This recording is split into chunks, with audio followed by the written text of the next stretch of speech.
Hello friends, this is Sanjay. In this series, I will be covering the business studies subject as per the CBSE Class 12 syllabus, and we will be following the standard NCERT Class 12 Business Studies textbook. This is video number 1, and in this I will be discussing chapter 1, that is Nature and Significance of Management. What is the concept of management? In an organization, there are a group of people who are all doing different tasks, but all of them are working towards a common purpose. In a business, the purpose will be to grow and generate profits. The management takes charge of coordinating the efforts of all these different people and guiding them towards a common goal. So, management is the process of getting things done with the aim of achieving goals effectively and efficiently. It is not just one function, but a series of interrelated functions, which are planning, organizing, staffing, directing, and controlling, which are covered in detail in the later chapters. And what are these effectiveness and efficiency, and what is the difference between them? In simple words, effective refers to getting the job done, that is completing the required task, whereas efficiency refers to getting the job done with minimum resources. For example, if I ask 3 persons to dig a hole each to plant 3 trees, the first person goes and hires a JCB and digs a hole with just 1 scoop. The second person goes and buys a shovel and digs a hole in 10 minutes. The third person does not hire or buy any tools. He just gets a spoon and spends more than an hour in digging a hole. Since effectiveness means getting the job done, all the 3 have been effective because all the 3 managed to get the holes dug. But the first person who hired a JCB paid for the diesel, paid the driver, and all of this just for a small simple hole. So he was not efficient because he wasted a lot of money. The third person who decided to dig the hole with a spoon that he already had did not spend any money on any tools. But he spent more than an hour in digging that hole. He was inefficient because he wasted a lot of time. And time is also a resource. The second person spent some money in buying the right tool for the job, and he completed the job in 10 minutes. So the value of the time that he saved offsets the cost of the shovel. He was efficient because he used the right tool, completed the job in time, and did not waste any money on anything extra. So that is the difference between effectiveness and efficiency. Let us look at another example of effectiveness versus efficiency. Suppose a factory has 2 machines, both of which can make the same type of product. The first machine is faster, but the cost of each unit is higher, which means that the profit per unit will be lower. The second machine is slow, but the cost per unit is also low, which means that the profit per unit sold will be higher. Now, which machine should be used to manufacture the product? Here, the management will have to balance between effectiveness and efficiency. The management will have to consider, by when do I need to deliver the product to the market? If there is no urgency, then the second machine is better. If the product needs to be delivered urgently, then the first machine is better. It might be less efficient, but it will get the job done in time, so it is effective. The second machine will not be able to process the order in time, so it is not effective. Suppose if there is no urgency, then both the machines are effective because both can manufacture the products. But only the second machine should be used because even though it may be slower, it is cheaper. Therefore, it is more efficient. You will get more profit per unit sold. So, managements will have to consider factors like cost, time, profit, and competition to balance between efficiency and effectiveness. If they reach the finish line in time, then both these cars are effective. But the red car took a longer route and wasted a lot of petrol to reach the finish line. The blue car took a more direct route and wasted less petrol to get to the same finish line. So the blue car is more efficient. In this table, I have given the key differences between effectiveness and efficiency. You can use this table in your long answers.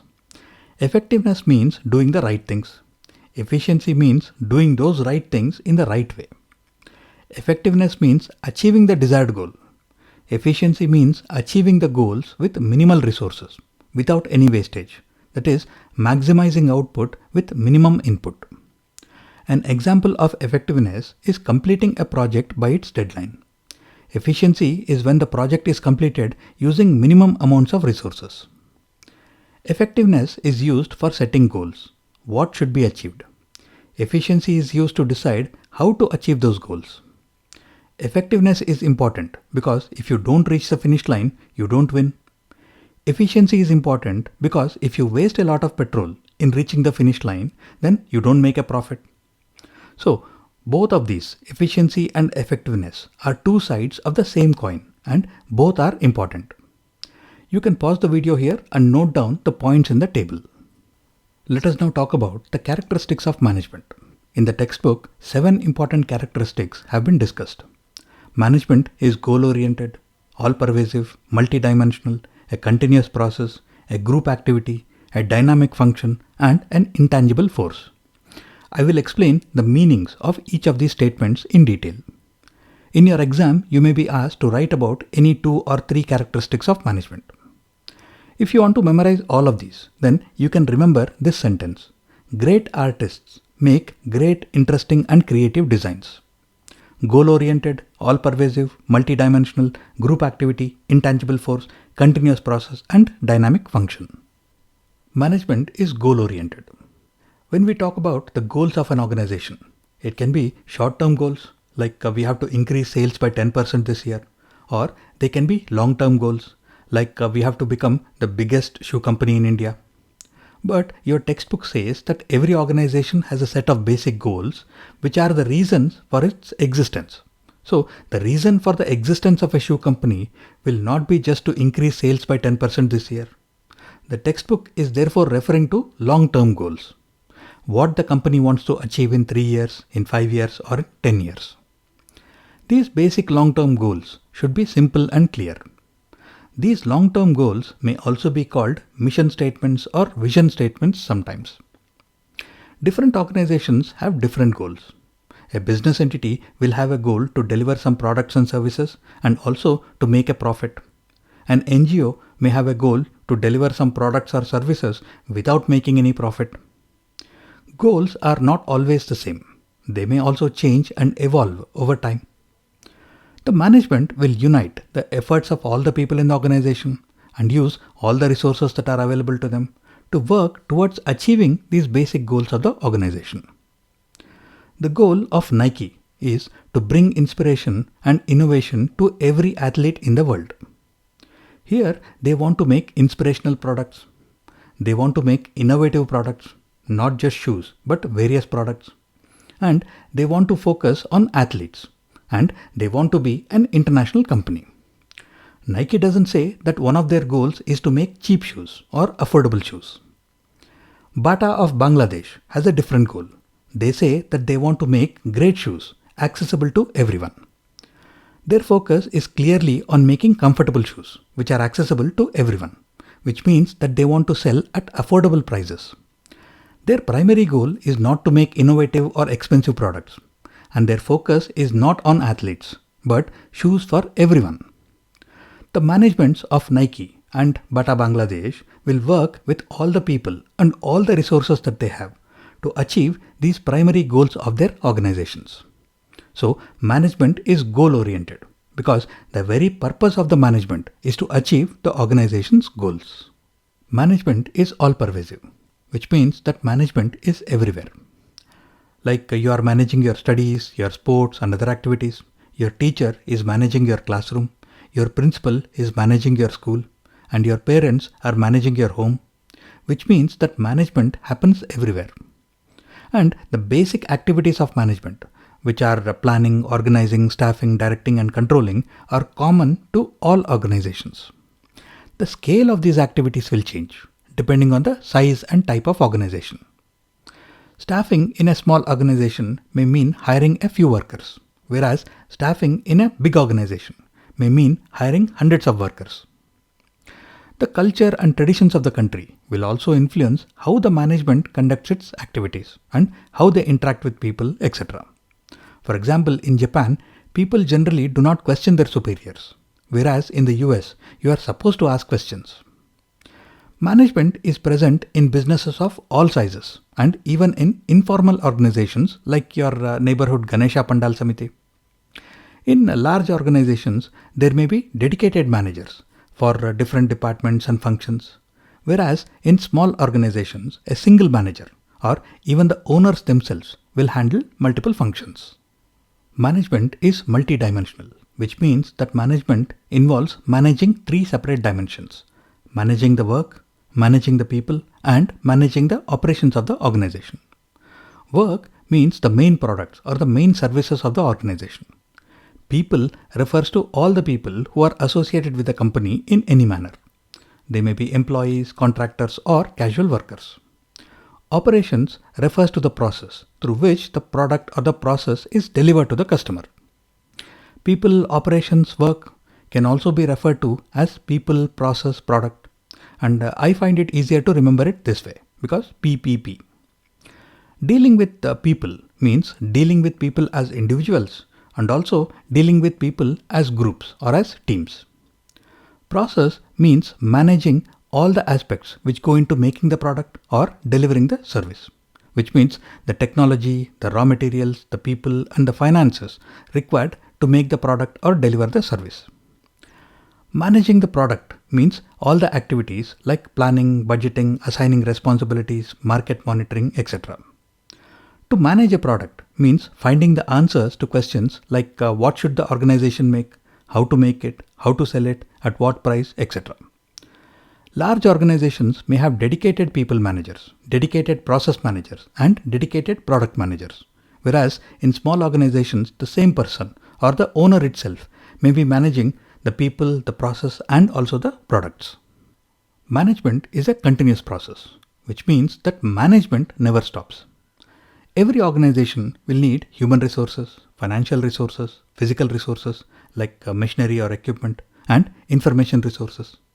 Now, management is a series of separate but interlinked functions, which are planning, organizing, staffing, directing, and controlling, which have to be done for all of these different types of resources. You as the manager will plan something, you will organize, you will staff, direct, and control so that the result that you planned for is achieved. During each of these steps, you may see that there are some challenges or problems. Like in staffing, you may realize that your people need some additional training. You may also see that there are some opportunities or there are some better ways of doing things. The customer may be willing to pay more for a specific product or service, or there is a more efficient way to make the product. Whenever you come across any challenges or you see any opportunities, you will again go back to the planning stage. And the cycle keeps repeating as long as the business or the organization is active. So management is continuous. To remember these functions of management, you just need to remember POSDC, that is planning, organizing, staffing, directing, and controlling. Management is a group activity, which means that every person in the organization is involved in the process of management. Everyone is working towards achieving the goals of the organization. The title manager is given to those people whose main job is to manage. But even people who are not called managers are also managing something. They may be managing other people, a small part of the process, or some part of delivering the product. For example, a finance manager manages the financial aspects, whereas a delivery person manages the actual delivery of the product to the customer. A customer care representative receives the calls from the customers, provides support, resolves issues, collects feedback. So, management is a group activity because everyone participates in management in some way or the other. Management is a dynamic function, which means that management and also the organization will need to keep changing and keep adapting. Change is a constant in all organizations. The change may be internal or it may be external. It may be a social change, economic change, technology, political, or other type of change. The management has to constantly understand the changes and adapt itself and also adapt the organization to deal with these changes. For example, Tata Motors was originally manufacturing only trucks and commercial vehicles. Then they saw that there is an opportunity in the Indian car market. So they went through all the steps of management and released a new product called the Indica. Then they saw that there are some opportunities in Europe and other countries, and they could not sell the Indica in those countries. So they acquired Jaguar Land Rover and started making premium cars for other countries. Over the past few years, electric vehicles are becoming more and more popular. So they started making electric cars like the Nexon EV. If the management had not adapted to the changes, addressed the problems, and taken advantage of the opportunities over the years, then Tata would today still be making only trucks. So management is not a one-time effort. Management is a dynamic function. Management is an intangible force. Intangible means something that is not physical, something that cannot be touched or seen physically. It can only be felt or experienced. So management is not a thing. It is a process. It is an activity that is done by every person in the organization. Whether the person is called a manager or the person is working as an office boy, everyone in the organization will be managing something. So management is everywhere in every organization, and successful companies succeed because of effective and efficient managements. Most companies which fail have had ineffective managements.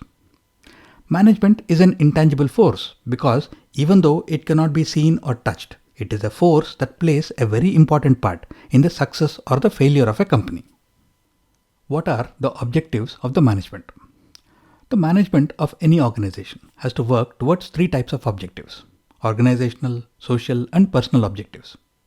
When the shareholders, the partners, the owners, or the investors are putting in some money and resources to start an organization, then the first objective of the management is to ensure that the business survives.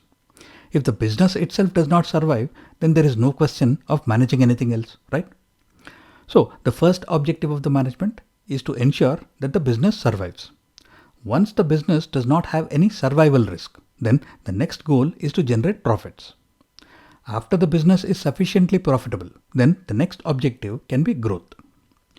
Coming to social objectives, the business may have some social responsibilities. For example, some businesses may have received some free land or subsidies to set up business and to provide employment or to provide other benefits to people in a particular area. So the management will have to work towards meeting these social responsibilities. Also, depending on the size of the business, they may have some mandatory CSR or corporate social responsibility obligations, which the management has to fulfill. And some organizations also have a voluntary social objective, such as setting up schools or improving healthcare. One example given in the textbook is ITC's eChaupal program. This eChaupal program is a rural digital infrastructure project, which includes an app and a website through which ITC provides assistance to small farmers in remote areas of the country, and it connects these farmers to the markets where they can sell their produce. This program is part of ITC's mandatory CSR activity, and they also go beyond what is mandatory. So it is also part of their voluntary social objectives. Next is the personal objectives, which is for the people who are working with the company or working for the company. There are needs like a safe working environment, competitive salaries, and other benefits. There are also wants like career growth, promotions, personal development, and recognition. So the management has to work towards achieving all of these organizational, social, and personal objectives. What is the importance of management? Here there are 5 points given in the textbook. Management helps in achieving group goals. Management increases efficiency. Management creates a dynamic organization. Management helps in achieving personal objectives. And management helps in the development of society. As you can see, these 5 points are a repetition of what we have already discussed in this video. Management helps in achieving group goals, which means that every organization will have some goals, short-term and long-term goals, and the management has to work towards achieving these goals. This is the same point that we discussed in management is goal-oriented. Management increases efficiency. We have already discussed what is effectiveness and what is efficiency, and we have discussed that management is the process of getting things done effectively and efficiently. So management increases efficiency. Management creates a dynamic organization, which we have covered in management is a dynamic function. It means that the management has to adapt the organization and adapt itself on the basis of internal and external changes. For example, the demand for small cars is reducing and more people are buying SUVs, so let us make SUVs. Electric SUVs are becoming more popular, so let us make electric SUVs. The government has reduced taxes on small cars, so let us go back and make more small cars. This way, the management should make the organization dynamic enough to meet market situations. And we discussed about how management has three objectives: organizational, social, and personal. Achieving group goals is nothing but achieving organizational objectives. Achieving personal objectives. Development of the society is achieving social objectives. So, if the question is about the importance of management, you can write these 5 points, and the explanations for these 5 points is what we have already covered previously in this video. As soon as we hear the term management, we usually think of a company. But management is not just about companies, because management is everywhere, and we use it and we experience it every day. When ancient humans started hunting and gathering food, then management was required to organize the hunting groups. Who will run from which side? How many animals do we need to hunt? How will the food be distributed? All of this is nothing but management. When humans started to stay in one place, in villages, and started farming, then management was required to decide who will use which land, how and when seeds will be planted, how to organize the work. When ancient monuments like the temples were being built, then management was essential to plan, to get the materials, to organize labor, to supervise the work, to do quality control, just like we do in a modern company. And management is something that we use and we see and we experience even when we were children. When a group of children play something, deciding what to play, where to play, when to play, who will be in which team and who will be the captain, all of this is nothing but management. So, management is as old as civilization itself. When any activity, big or small, has to be conducted in an organized manner, then management is required. Management can be formal, like in a business or in an NGO, or it can be informal, like in a family or between friends. While management has existed from ancient times, it has evolved into a field of study in modern times, like this subject, business studies, or like a BBA or an MBA program. When we look at management, it is considered to be an art. It is also considered to be a science, and management can also be a profession. We will discuss about each of these aspects in detail. Why is management an art? If you look at cricket, there will be lakhs of people in India who play cricket. Many of them will learn the same skills, the same theories and the same techniques. Many of them will even use the same equipment. But all of them do not become great players like a Tendulkar or a Kohli. Why is that? Because like management, cricket also is partly an art. Even in management, there are some basic theories and principles that all managers will learn. But like cricketers, every manager will use the same skills, the same theories and techniques in different ways. And every manager will manage differently. And just like cricket, managers will also need lots of practice. And in cricket, when the pitch is different, the weather is different, or the opponents are different, the players need to be creative and change their playing style. Similarly, when managers have to deal with different kinds of situations, they have to creatively change their management styles. So, management has many characteristics of an art. And every successful manager will display creativity and innovation, experience and skill, emotional intelligence. That is when they learn to understand and manage their own and others' emotions, flexibility and adaptability to deal with different kinds of situations. And they have a vision and can inspire the people that they manage. So many aspects of management can be considered to be an art. Why is management a science? If you look at a pure science like chemistry, there is an organized body of knowledge. There are elements, there are compounds, and there is a body of knowledge that tells you how these different chemicals react with each other. This knowledge is based on experimentation, and many people in the past tried these experiments and documented the results. There is also a universal validity, which means that this knowledge is applicable everywhere. Water and sodium will react in the same way in India as they would in France. Similarly, management is also partly a science because there is an organized body of knowledge. If you look at any general management book, it will follow a similar flow and will cover similar theories and principles. And all managers use the same basic principles and theories of management. And just like chemistry uses some physics, some mathematics, management also makes use of some other sciences and disciplines like psychology, mathematics, and economics. And in chemistry, you have some specific jargon and vocabulary. Any person who knows chemistry will know what are exothermic and endothermic reactions. Similarly, in management, you have some specific jargon and vocabulary.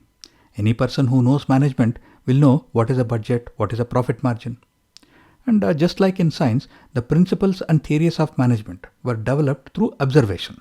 And by repeating these experiments, these principles were tested and verified. But a point to note here is that management is not an exact science or a pure science because the principles of management may not work perfectly every time. Even if you apply the same management principles, a business that works in India may not work in Europe at all. So, management is called an inexact science. But to a large extent, just like a science, the main principles of management have universal validity. Similar management theories and principles are used in different companies across different countries. But of course, variables like culture, traditions, and customer preferences will affect this universal validity. To summarize, you can see that there are a number of similarities between a science and management. So, management is also partially a science. Management as a profession is easy to understand because management can be practiced as a profession. There are project managers, finance managers, lawyers who work in companies as legal counsels, chartered accountants, company secretaries, cost accountants, etc. All of them are also managers because they manage specific activities or specialized activities of an organization. So, why can management be considered as a profession? Well, because management has several features that make it a profession, which can be practiced by professionals. Management has an organized and a well-defined body of knowledge. For example, general management, like project management, has various standard principles and theories. And specialized functions like CA, CS, ICWA, and law have specialized bodies of knowledge. And like in a profession, entry is restricted in several management functions.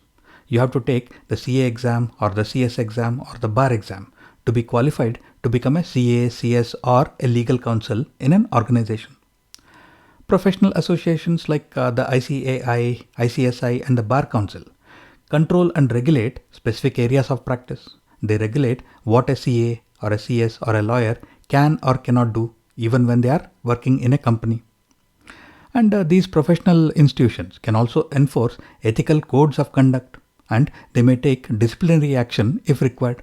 For example, the ICAI can ban a person from practicing as a CA. And in the professional management functions, a service motive, that is, always working towards the best interest of the organization, is also expected. So, all of these are features which make management a profession. But management is not always a profession because not all managers are trained professionally.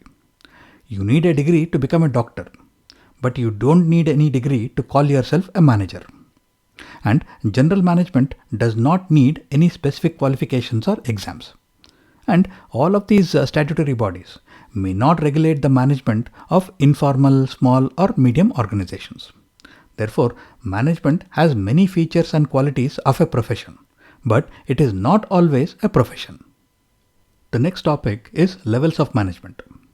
A common sense point to remember here is that every person who is managing something is a manager. But only a few people may be officially called a manager.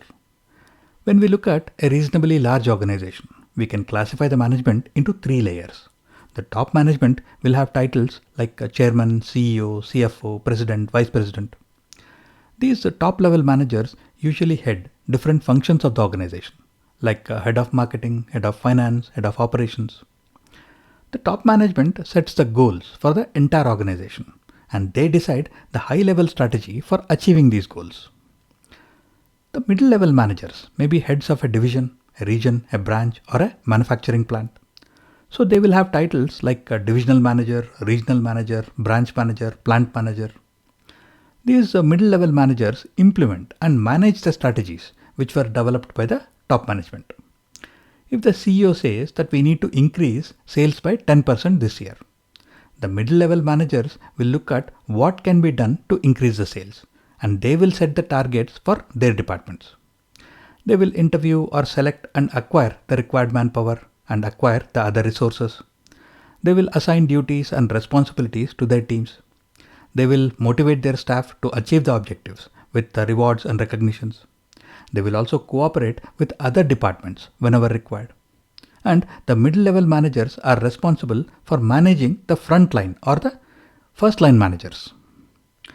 The lower level of management consists of operational management. They are also called the front line managers or the first line managers because they are at the front of the management. The rest of the management is behind the frontline managers, and the workers may not have any immediate or direct access to the middle or the top managers. They will have to go through the frontline managers. The frontline managers may lead small groups or small teams, or they may manage a small part of the operations. Because they may supervise the work of the teams, they are also called supervisory management. They may have titles like a foreman, supervisor, team leader. They interact directly with the workers of the companies, and they translate the targets given by the middle management into deliverables that the staff can work on. They are responsible for the day-to-day activities of the teams, and since they may be hands-on experts on the job, they may be even responsible for training the team members. So these are the three levels of management. What are the main functions of the management? POSDC, that is planning, organizing, staffing, directing and controlling. We don't have to study them in detail here because there are specific chapters 4 to 8 where these functions are covered separately in detail. So here we just have to understand what these functions are. Planning is the first step. When a plan is made, the management decides what is to be done and by whom. High-level planning means setting the goals for the entire organization and deciding the strategy for achieving those goals. Organizing is the next step where the management organizes the basic resources like finance, land, machinery, etc.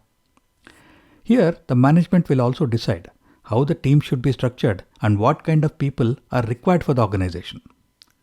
Next, you have staffing, which is finding the right people either internally from within the organization or externally by recruiting new people. Here, the people will also need to be trained to do the job that they are being hired for.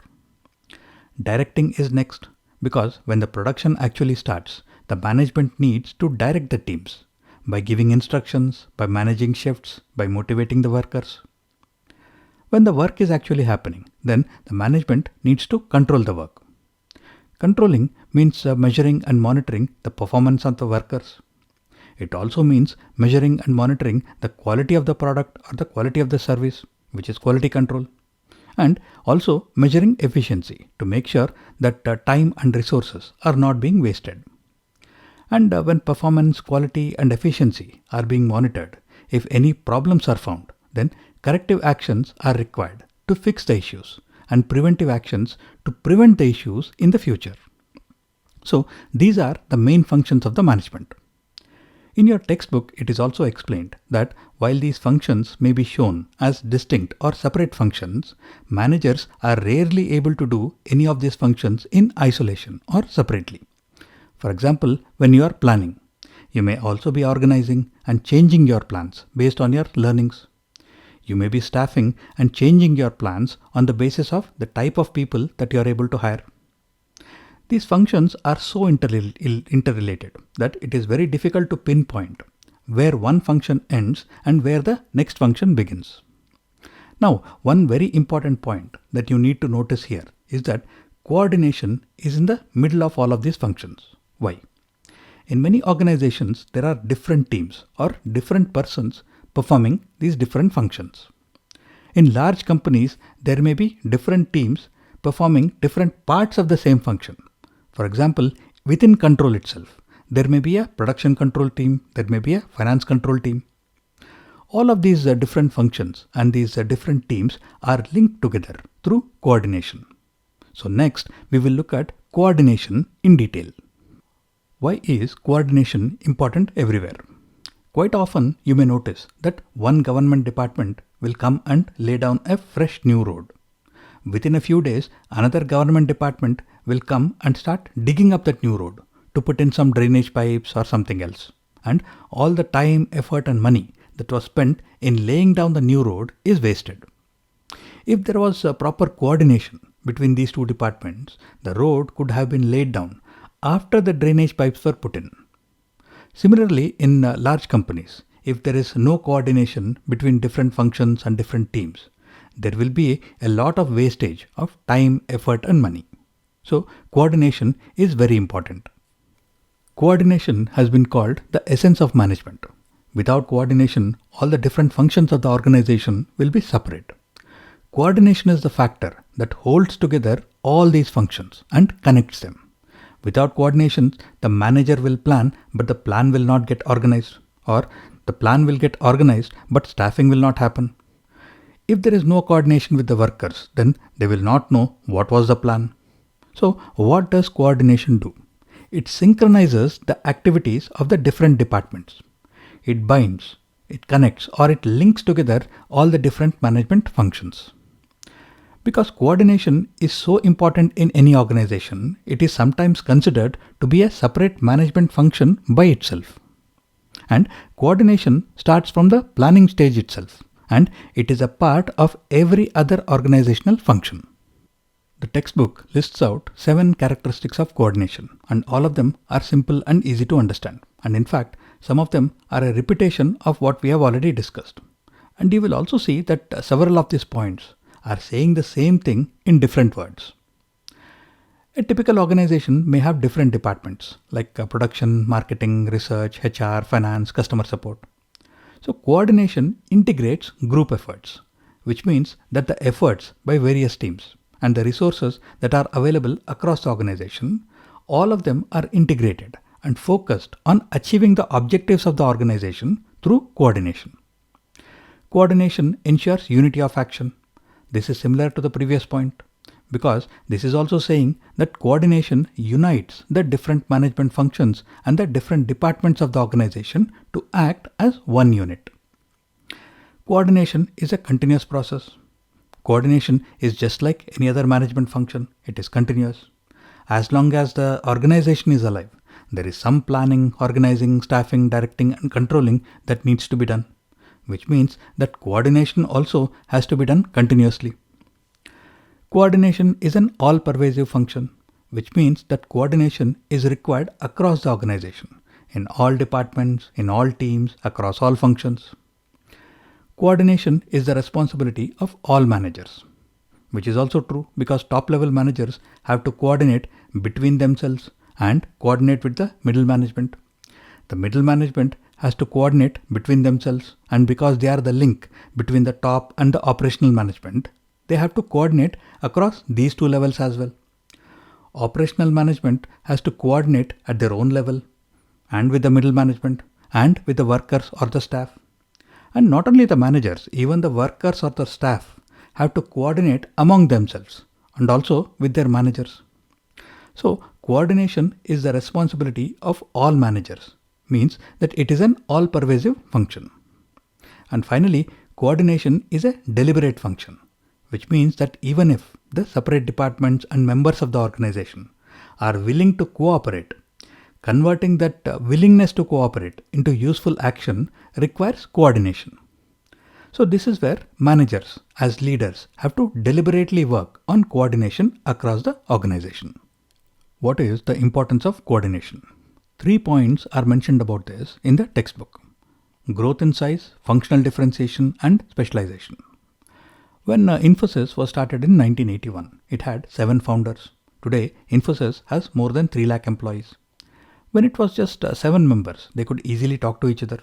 When there are 3 lakh employees, it is impossible for everyone to talk to everybody else. Therefore, coordination is required to ensure that all the 3 lakh employees continue to work as one organization. The individual goals of the people may be to get maximum salary for themselves, whereas the goal of the organization may be to earn maximum profits for the shareholders by paying minimum salaries to everybody. So coordination will ensure that such different goals are harmonized. These days, organizations have different teams and departments with different functions like production, marketing, research and development, HR, finance, customer support. Customer support, while interacting with the customers, may find that customers want a folding phone. They pass on the information to R&D, who design such a phone. And then finance will calculate what was the cost of manufacturing such a folding phone and what should be the selling price. Production will then build the phone, and marketing will then design a marketing plan for the phone. Here, coordination is required for all these different departments and different functions to work towards a common goal of building a folding phone.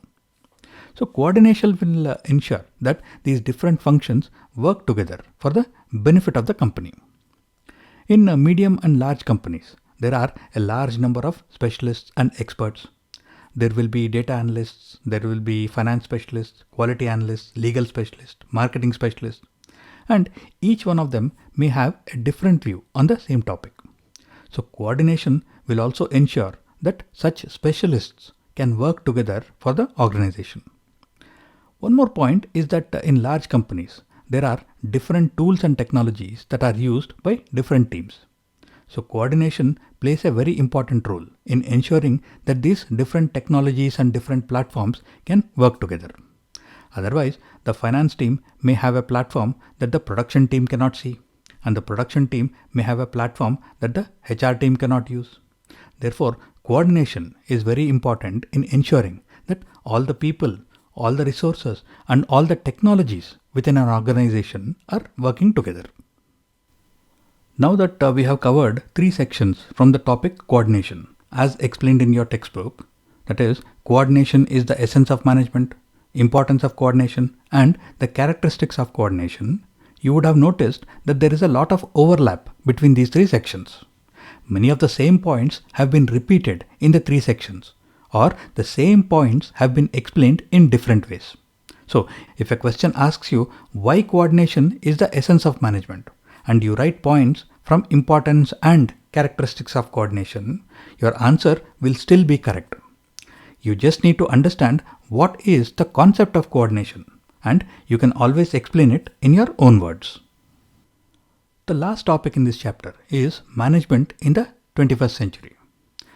New communication technology has turned the world into a global village, and you can see this every day around you. People sitting in India are working for American companies or for European companies. And because of the regular interactions between people from different countries, boundaries and cultural differences are getting blurred every day. A good example of this is how K-pop and Korean TV serials are becoming popular in India and other countries as well. And in the business world, companies in any country can have customers in any other country across the world. Which means that every aspect of managing a company has to be viewed from a global perspective. Like the adage, think global, act local. If an Indian company is designing a product, they should design the product with the idea that they will sell it across the world. So the planning, the organizing, the staffing, directing, controlling has to be done from a global perspective. Modern managers need to learn and practice 2 types of skills. Hard skills like analysis, strategy, engineering, technology, and soft skills like people management, team management, motivation skills, and emotional intelligence. In fact, when we discussed management is a science and management is also an art, the hard skills are why management is a science, and the soft skills are why management is an art. Let us quickly summarize all the topics that we covered in this chapter. What is the basic concept of management? Management is the process of planning, organizing, staffing, directing, and controlling. The purpose of management is to achieve the goals of the organization. Then we saw what is efficiency and what is effectiveness. Effectiveness means doing the right task, such as completing the activity in time. Efficiency means doing the task in the right way, using minimum resources. Effectiveness and efficiency are 2 sides of the same coin. Both are important because if you are very efficient but not effective, it means that the job is not completed. If you are effective but not efficient, it means that you have completed the job but wasted a lot of resources. So the profit margins are reduced. Next, we spoke about the characteristics of management. Management is goal-oriented, which means that the purpose of the management is to achieve the goals of the organization. Management is all pervasive, which means management is everywhere. Management is multidimensional because it requires management of people, process, and product. Management is a continuous process because management never ends. As long as the organization is active, management has to be done. Management is a group activity because every person in the organization is managing something, and every team and every department has to participate in management. Management is a dynamic function because management has to change the organization and also change itself on the basis of the changes in the internal and external environment. Management is an intangible force because you cannot see it or touch it. You can only feel or experience management. Next, we covered what are the objectives of management. There are three types of objectives: organizational, social, and personal. Organizational objectives are the purpose or the reasons for the existence of the organization, and these may also be called as mission statements or vision statements. Then there are social objectives, which may be mandatory, like the mandatory CSR as per company law, or they may be voluntary objectives by the organization itself. Then there are personal objectives, which are the objectives of the people associated with the company. These are the needs and wants of the personnel who are working for the company, and these include job satisfaction, growth, recognition. Then we spoke about the importance of management. That is, management helps in achieving group goals. Management increases efficiency. Management creates a dynamic organization. Management helps in achieving personal objectives, and management helps in development of the society. And as I mentioned, that there is a lot of overlap and similarity between the importance of management and the objectives of management and the characteristics of management. The same things have been repeated and explained in different words. In nature of management, we discussed that management is a science because it has an organized body of knowledge and its principles were developed through observation and experimentation. But it is not an exact science. Management is an art because it requires some skill and practice, and every manager will have their own personal way of applying the principles of management. And management is a profession because some managerial roles require specific qualifications like a CA, a lawyer, or an engineer. And there are professional associations like the CA Institute or the Bar Council, which may regulate some of these roles. Coming to the levels of management, there are three levels. There is the top management like the CEO, the CFO, the chairman, and the president, who decide the high-level goals and the high-level strategies for the organization. Then we have the mid-level managers like branch managers, regional managers, production managers, who convert the strategy into processes and tasks for the staff. And they also set the targets for the staff. Then we have the operational or the supervisory management like team leaders and supervisors who work with the staff on a day-to-day basis. They motivate the staff. They also ensure that the work is being done as per plan. Then we spoke about the functions of management, that is POSDC, that is planning, organizing, staffing, directing, and controlling. They are all very interrelated, and it is very difficult to pinpoint where one function ends and the other function begins. And all managers perform these functions to various degrees at various times. And later in this series, we will discuss about these functions in detail in chapters 4 to 8. Then we spoke about coordination. Coordination is a very important part of management. It has been called the essence of management. Coordination brings together the different parts of the organization and the different functions of the management so that all of them are working together towards the common goals of the organization. Because of its importance, coordination is sometimes considered to be a distinct function of the management. It is like adding an extra C to POSDC. And finally, management in the 21st century. Thanks to the internet and modern technologies, companies are becoming increasingly global. Companies in one part of the world may have customers in various other countries. Therefore, managers need to think globally and act locally. To be a successful manager in the 21st century, a person will need some hard skills like technology, analytics, strategy, and also need some soft skills like people management, team management, and emotional intelligence. So these hard skills are the reason why management is a science, and these soft skills are a reason why management can also be considered as an art. And with that, we can conclude this video. If you have any questions or feedback, post a comment below. I will see you soon in the next video. Take care and Jai Hind.